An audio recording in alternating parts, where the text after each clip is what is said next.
Let's talk about the sensitive period for order.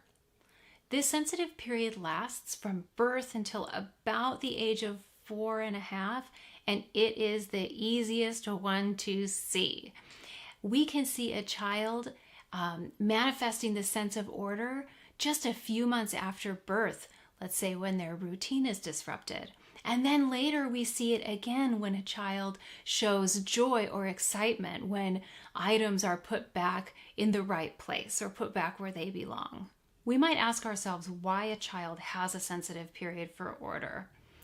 During this first plane, the absorbent mind is taking in vast amounts of information, vast amounts of stimulus coming through the senses, right? There is stimulus about people, about culture, places, orientation.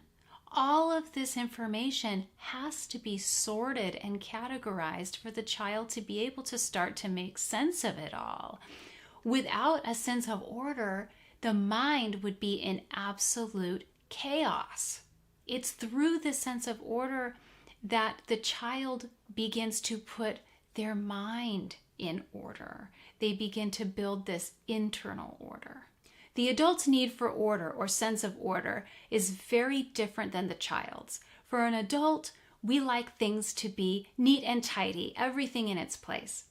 For a child, this is very different. The child has a need to master their environment.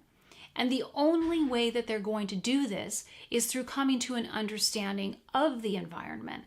And this is done by beginning to see relationships between people, between objects. The child is looking for patterns in the environment and patterns of behavior. We know that the absorbent mind is helping the child to incarnate and self-construct from the experiences that are in the environment. So the order of the environment really does play a critical role in self-formation. Dr. Montessori identified two types of order. There's external order and internal order. External order is the relationships between the objects around us in our environment, everything having a place. In her book, The Secret of Childhood, Dr. Montessori tells several examples to us of how a child can manifest very strongly this sense of order. In one story, a visitor came and put her parasol or her umbrella on top of the table, and the small child had a fit and started crying and crying until the mother realized that it was because of the umbrella, that umbrellas don't go on a table, they go in the container by the front door. And as soon as the umbrella was removed from the table, the child settled down. This was a huge disruption of the child's sense of order, the relationship that the child had already mentally formed between an umbrella and the place where it belongs. We can see this all the time in very young children. One element of their routine is off and they just have a hard time coming back to normal from it. Something is misplaced. Or for some children, they like to have the same thing for breakfast every morning, and if that changes, oh my gosh, look out, you're in for a fit. This is a disruption of their own personal sense of order, and it's very, very strong. This shows us how important it is. If it wasn't so important, we wouldn't get these manifestations.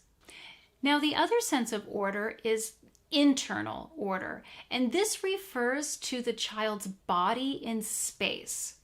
The internal sense of order refers to the child's awareness of their own body, and then there's the muscle memory. So when they first reach out with that intentional grasp and make contact with an object, that muscle memory is formed. And it's during this time of learning to move within space that the child becomes aware of what they can do and the limitations of their movement. In the Children's House, we are very careful to make sure that this sensitive period is addressed. All of the materials are laid out on open shelving, and we emphasize that the materials are returned to where they're taken from. so the child always knows where to find what they need. We also use something called color coding, and many materials are coded with the same color, and this makes it easy for the child to find the replacement items that go with that exercise. The furnishings in the classroom also don't change. Once we set the classroom, we do our very best not to rearrange it. This supports that sense of order and the child always being able to find what they need. It helps in their orientation and making relationships with the space. The routine of our day is unchanging. This is another critical support for this sensitive period. We start our day in the same way and it progresses in the same way every day. This predictability offers a sense of safety for the child.